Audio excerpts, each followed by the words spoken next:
अस्सलाम वालेकुम। रज़ा खरल बात कर रहा हूँ आपसे और ताज़ा तरीन इस्लामाबाद से जो सूरत हाल है उसके हवाले से आगाह करता हूँ। इस्लामाबाद हाई कोर्ट में chief justice Islamabad high court ने रिस्पोंडेंट्स के ख़िलाफ़ जो रिस्पोंडेंट्स एक अनोखे एफिडेविट के हवाले से हैं उनके ख़िलाफ़ कार्रवाई का आगाज़ कर दिया है तौहीन अदालत की। और तौहीन अदालत की ये प्रोसीडिंग्स मीर शकील रहमान जंग ग्रुप के मालिक और उसके अलावा एडिटर आमिर गौरी और इसके अलावा अंसार अब्बासी जिसने स्टोरी ये दी, एडिटर इन्वेस्टिगेशन दी न्यूज़ और जंग ग्रुप के, और जस्टिस रिटायर्ड राना शमीम के खिलाफ कार्रवाई का आगाज़ कर दिया और 7 दिन का नोटिस जारी किया है। और उस नोटिस में उन्होंने कहा है कि 7 दिन के अंदर अंदर आप शो काज वजूहात बताएं कि क्यों ना आपके खिलाफ प्रोसीडिंग्स कार्रवाई शुरू की जाए। ये प्रोसीडिंग्स उस एफिडेविट के हवाले से हैं जो लंदन से जारी हुआ है और जिस एफिडेविट की रिपोर्टिंग की है अंसार अब्बासी ने, और उन्होंने इस एफिडेविट में कहा है कि राना शमीम ने ये मौक़िफ़ अख्तियार किया है कि जुलाई 2018 के इंतखाबात आम इंतखाबात से पहले chief justice Pakistan justice Saqib Nisar retired Saqib Nisar ने उस वक्त जो गिलगित बल्तिस्तान के दौरे पर थे उन्होंने अपने एक टेलीफोनिक कॉल में कहा कि क्यों ना मरियम और नवाज शरीफ की ज़मानत ना होने दी जाए, यानी उनकी ज़मानत ना होने का उन्होंने कहा अपने एक सबॉर्डिनेट जज को इस्लामाबाद हाई कोर्ट के, और इस पर आगे बात बढ़ी। इस पर कंटेम्प्ट नोटिस जारी हुआ और काफ़ी ये एक अहम पेशरफ्त है। इस पर chief justice Islamabad high court Athar Minallah ने यह भी कहा है कि इस तरह के नोटिस को देखना चाहिए था अखबारात को भी, टेलीविज़नों को भी, मीडिया को भी प्रिंट करने से पहले। लेकिन अंसार अब्बासी ने बाहर जो मीडिया स्टॉक की उसमें उन्होंने कहा कि उन्होंने अपने प्रोफेशनल ऑब्लिगेशंस पूरे किए हैं और ये एफिडेविट चेक किया है कि क्या वाकई राना शमीम जस्टिस रिटायर्ड राना शमीम का है। जब उन्होंने इस बात की तस्दीक की है तो फिर बात आगे बढ़ाई है और फिर इसे शाया किया है अपने अखबार में। तो ये इस लिहाज से काफ़ी दिलचस्प है कि कल ही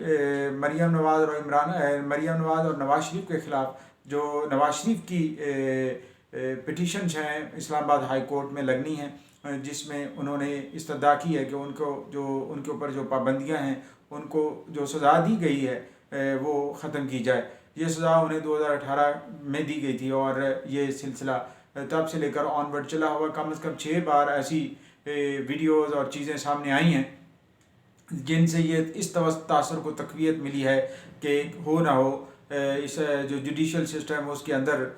बहुत ज़्यादा असरअंदाजी है और इसकी वजह से इंडिपेंडेंस ऑफ जुडिशल जो है वो जुडिशरी वो इंश्योर्ड नहीं है। ये सारी चीज़ें जब मामला तय हो रहे हैं या बातें सामने आ रही हैं तो यकीनन बहुत सारे सवालात हैं आवाम की जानिब से भी और बहुत सारे सवालात हैं उन लोगों की जानिब से भी कि क्यों ना कार्रवाई से मुबर्रा किसी को ना करार दिया जाए, यानी there should not be any one a sacred cow. और इस बात का इजहार जस्टिस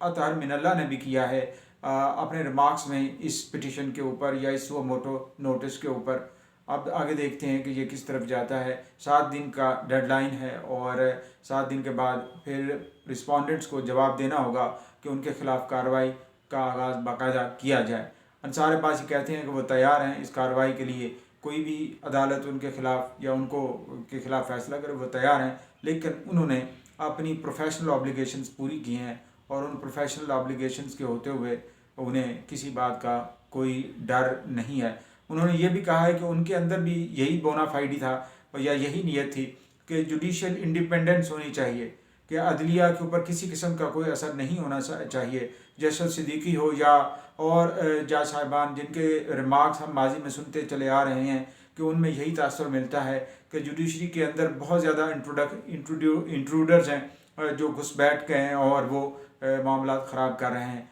अब क्या है हालात या क्या होगा आइंदा हफ्ते पता चलेगा और इससे क्या फ़ायदा होता है या क्या नुकसान होता है मरियम नवाज़ और नवाज शरीफ को, ये भी आइंदा हफ्ते तक काफ़ी चीज़ें क्लियर हो जाएंगी।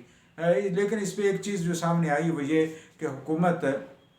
बहुत ज़्यादा सीख पा है। हुकूमती वज़रा कहते हैं कि राना शमीम जो है वो पिक एंड चूज़ वाला था, यानी ये چوائس تھا نواز شریف مسلم لیگ نون کی، اور انہوں نے اسے chief justice Gilgit Baltistan supreme applet court لگایا تھا، اس لیے زیادہ چانسز ہیں کہ وہی زیر اثر ہوگا۔ لیکن ایک اور بات دلچسپ یہ بھی ہے کہ جسٹس ریٹائرڈ ثاقب نثار کو بھی چیف جسٹس کے عہدے پہ نواز لیگ میں ہی لگایا گیا، اور نواز لیگ نے ہی اسے پہلے وفاقی سیکرٹری قانون بھی بنایا تھا، تو یہ بھی کافی دلچسپ ہے۔ السلام۔